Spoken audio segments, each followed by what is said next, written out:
Ты слушаешь Радио Мария.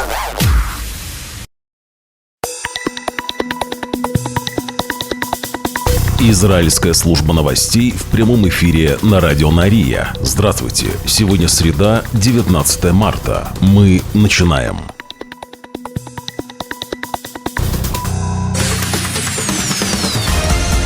Главные новости Израиля. Слушай на Радио Мария. Министр обороны Израиля Исраэль Кац заявил, что Израиль не прекратит борьбу с Хамас, пока не будут возвращены все заложники. Цитирую. «Хамас должен осознать, что правила игры изменились, и если он немедленно не освободит всех заложников, врата ада откроются, и он столкнется со всей мощью армии обороны Израиля в воздухе, на море и суше, вплоть до своего полного уничтожения», заявил Исраэль Кац во время визита на авиабазу. Армия обороны Израиля объявила о ликвидации фактически премьер-министра сектора Газа, который управлял Хамас, и нескольких других высокопоставленных должностных лиц террористической группировки. Среди них Исама Дайлиса, глава комитета по контролю за деятельностью правительства. По должности он примерно соответствует премьер-министру. Ахмад Аль-Хати, генерального директора Министерства юстиции Хамас. Махмуда Абу-Ватфи, возглавляющего Министерство внутренних дел террористической группировки, ответственного за полицию Хамас и службы внутренней безопасности в секторе Газа, а также был ликвидирован Бахаджа Абу-Султан, глава внутренних сил безопасности террористов Хамас. В это же время начальник штаба армии обороны Израиля генерал-лейтенант Эяль Замир посетил военных в Рафехе на юге Газы. Цитирую. «Ваша миссия – защищать местные общины на границе с Газой. Мы ведем постоянную борьбу с Хамас, при этом полностью привержены возвращению заложников», заявил начальник генштаба армии обороны Израиля генерал-лейтенант Эяль Замир.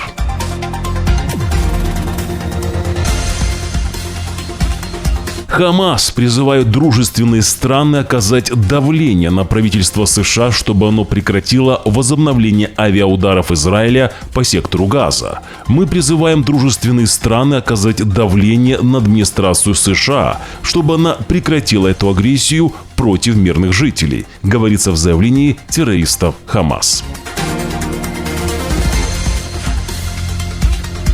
Тем временем министр иностранных дел Великобритании Дэвид Лэми и посол Великобритании в Израиле Саймон Уолтерс критикуют возобновление израильских ударов по сектору Газа, подчеркивая необходимость дипломатии вместо продолжающегося конфликта. Комментарии Лэми прозвучали на следующий день после того, как он сказал в Палате общин Великобритании, что блокада Израилем гуманитарной помощи Газе нарушает международное право.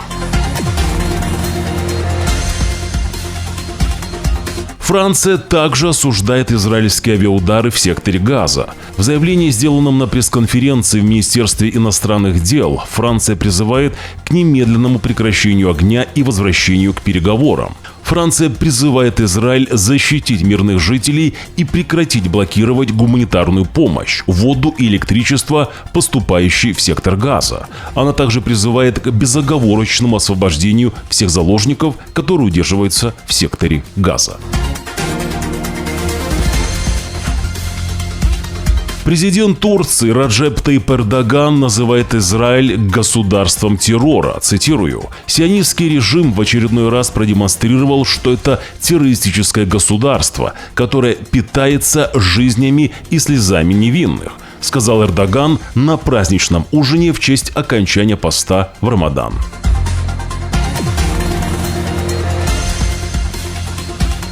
Премьер-министр Израиля Биньямин Нетаньяху в своем телевизионном обращении к нации заявил, что Израиль продолжит сражаться до тех пор, пока все его военные цели в Газе не будут достигнуты, не будут возвращены все заложники, не будет уничтожена Хамас и не будет обеспечено, чтобы Газа никогда больше не представляла угрозу для Израиля. Мое сердце, все наши сердца с заложниками и их семьями. Они переживают нечеловеческий кошмар каждый день, каждую минуту. Я продолжаю неустанно работать над освобождением всех живых и павших. Нетаньяху также обвиняет СМИ во лжи и отрицает, что за возобновлением военной операции в Газе стояли какие-либо политические соображения. У них нет ни стыда, у них нет красных линий. Они просто снова и снова повторяют пропаганду Хамаса. Поэтому я хочу сказать Хамасу: не полагайтесь на это, потому что ничто не мешает нам достичь всех целей войны. Военное давление является необходимым условием для дальнейшего освобождения заложников, продолжает премьер-министр. Нанесение военного ущерба Хамасу и освобождение наших заложников не являются противоречащими друг другу целями. Это цели, которые дополняют друг друга. Нетаньяху говорит, что Израиль возобновил интенсивную борьбу с Хамас, добавив, что разведывательные службы и армия обороны Израиля рекомендовали такой курс действий, и что это было последнее средство после недель безуспешных попыток заставить Хамас освободить больше заложников. Террористическая группировка отвергла все предложения освободить еще 59 заложников, которые удерживаются в Газе, 24 из которых, как полагают, живы. Израиль продлевал прекращение огня на недели, в течение которых мы не принимали заложников. Израиль отправлял делегации в Доху и в Каир, но безрезультатно. Хотя Израиль принял предложение спецпредставителя США Стива Уиткофа об освобождении заложников и продлении режима прекращения огня, продолжает премьер-министр, Хамас отвергал каждое предложение раз за разом. Нетаньяху заявляет, что он всегда обещал, что если Хамас останется непреклонным, военная кампания возобновится. И действительно, мы вернулись к борьбе. Израиль теперь будет действовать с постоянно растущей силой против Хамас. Отныне переговоры будут вестись только под огнем. Это только начало, предупреждает Нетаньяху Хамас. Но на Каплан в центре страны заявления Нетаньяху неинтересны.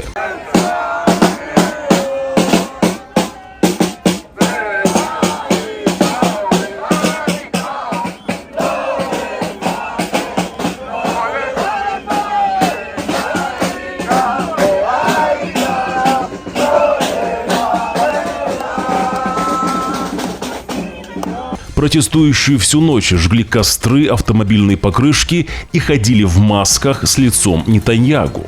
Кроме призыва к освобождению заложников, протестующие также выступают против планов премьер-министра Биньямина Нетаньяху отстранить от должности юридического советника правительства Гали Барау-Миару и главу Шабак Ронена Бара.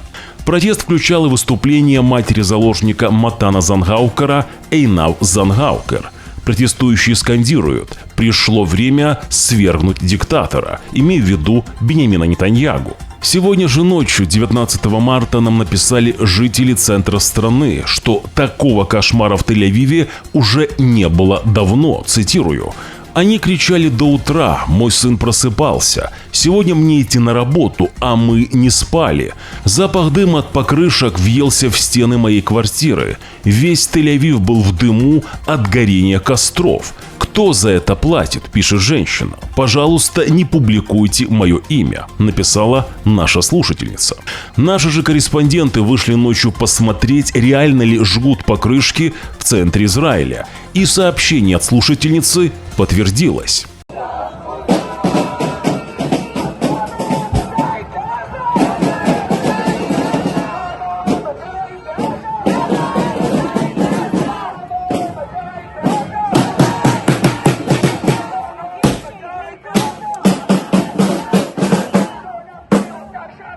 Обратите внимание в замедленной съемке. Покрышки облиты зажигательной смесью. И вот дама бросает бумагу с огнем прямо на покрышки. К сожалению, на записи не видно ее лица. Но если вы узнали эту даму, сообщите об этом в нашу редакцию. Имейл вы видите сейчас в видеоверсии наших новостей на YouTube-канале Радио Нария. эфир@radionaria.com. В продолжении темы подстрекательства против главы правительства Биньямина Нетаньяху. Напомню, что еще 27 января корреспондентка 13-го телеканала Мория Асраф была задержана в офисе главы правительства в комплексе Кирия в Тель-Авиве. Сотрудники офиса Нетаньягу заявили, что Асраф рылась в бумагах пресс-секретаря Нетаньягу. Но тогда руководство службы новостей 13-го телеканала категорически отвергло эти утверждения. Мы же сейчас подтверждаем, что журналистка 13-го телеканала израильского телевидения рылась в ящиках пресс-секретаря Нетаньягу. Сейчас вы видите видео, где Мория Асраф пришла брать интервью, но когда осталась одна в помещении, взялась за грязное дело. Глава отдела безопасности, чрезвычайных ситуаций и кибербезопасности в канцелярии премьер-министра сказал, что журналистка прибыла на встречу в Кирию с пресс-секретарем премьер-министра, и когда он вышел из своей комнаты, ее засняли камеры видеонаблюдения, когда она рылась в его кабинете, на его столе, в ящиках и в мусорном ведре.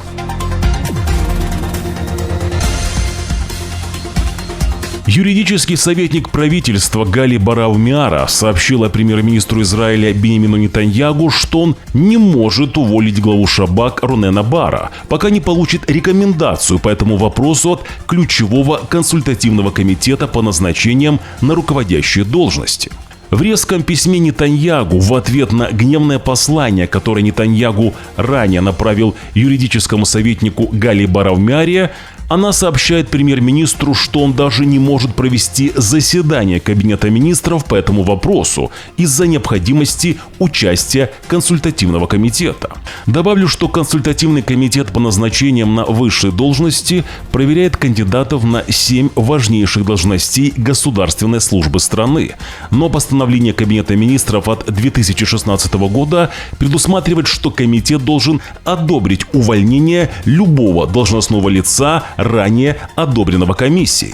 Барав-Миара заявила, что увольнение главы Шабак является, цитирую, беспрецедентным и требует упорядоченного и надлежащего процесса на прочной фактической основе, чтобы Бар получил возможность представить свой ответ на выдвинутые против него обвинения. Конец цитаты. Партия Осма Иудит бывшего министра национальной безопасности Тамара Бен-Гвира заявила, что она теперь вернется в правительство Нетаньягу спустя всего 2 месяца после выхода из коалиции. В совместном заявлении партия Осма Иудит и партия Биньямина Нетаньягу Ликуд объявили, что они договорились о том, что Осма Иудит и Тамара Бен-Гвира вернется в правительство Израиля, и министры партии Осма Иудит также вернутся в правительство. Напомню, что в январе Осма Иудит вышла из коалиции Нетаньягу, выполнив угрозу выйти из нее, если правительство согласится на соглашение о прекращении огня с Хамас. Бен-Гвир же приветствовал возобновление военных операций в секторе Газа. Мы приветствуем возвращение государства Израиль во главе с премьер-министром Биньямином Нетаньягу к интенсивным боям, говорится в заявлении Итамара Бен-Гвира.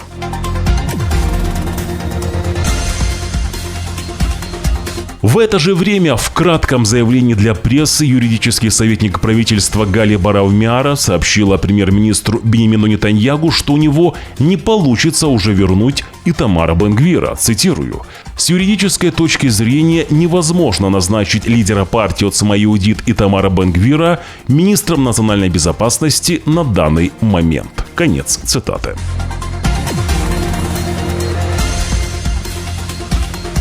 Уже через несколько секунд мы продолжим главные новости Израиля. Сейчас же призываю вас подписаться на наш телеграм-канал. Ссылка на наш телеграм-канал будет в первом закрепленном комментарии под этим видео. Также, если вы смотрите нас по телевизору, отсканируйте QR-код на своих экранах. Так вы сразу найдете телеграм-радио Нария. А мы продолжаем главные новости Израиля. Резервист, штурман ВВС Израиля, который вчера утром опубликовал в социальных сетях пост о том, что он не явится на резервную службу из-за возобновления боевых действий в секторе Газа, был уволен из армии.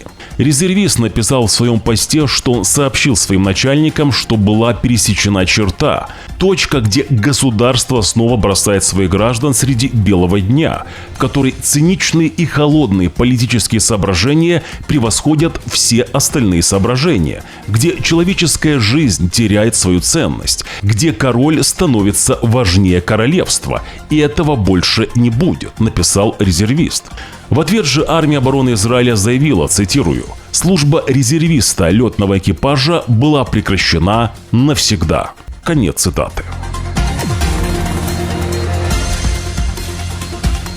Резонансный инцидент произошел в филиале «Макдональдс» в Нетании. Мать, потерявшая сына в бою 7 октября 2023 года, заявила, что один из сотрудников Макдональдса вел себя неподобающим образом. Цитирую: «Я пришла в Макдональдс вместе со своей маленькой дочерью. У нас возникли трудности с терминалом самообслуживания. Я просила помощи, но нас игнорировали. Далее я обратилась напрямую к одной из сотрудниц. По словам женщины, ее продолжали игнорировать. Затем же сотрудница бросила в нее салфетки. В этот момент женщина сказала, что ее сын пал на войне 7 октября. Она посмотрела мне в глаза и сказала: «Видимо, ты этого заслужила. Видимо, Бог не зря забрал у тебя сына», заявила сотрудница Макдональдс. После инцидента клиентка подала жалобу в центральный офис Макдональдс. В Макдональдс Израиль прислали официальный комментарий, цитирую: «Это сложный случай. Из-за соображений конфиденциальности мы не можем раскрывать все детали. Компания немедленно провела расследование. Сотрудница, работающая у нас более 13 лет, выразила глубокое сожаление по поводу случившегося». Конец цитаты. Но уволили ли сотрудницу к моменту выхода в эфир наших новостей, так и неизвестно.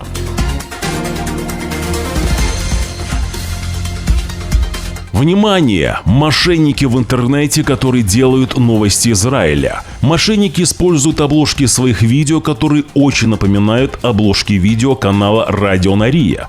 Также воруют наши названия. Все это для того, чтобы запутать вас. Все это для того, чтобы вы думали, что вы смотрите Радио Нария, а вы смотрите фейковый канал мошенников. Уже в ближайшее время лица мошенников мы покажем в наших новостях. Их увидит вся страна.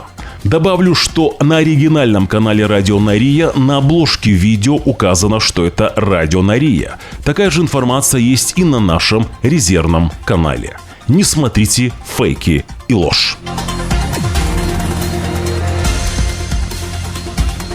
Каждый из вас уже прямо сейчас может поддержать Радио Нария. Сделать это очень просто. Подпишитесь на наш YouTube-канал. Нажмите на кнопку «Подписаться».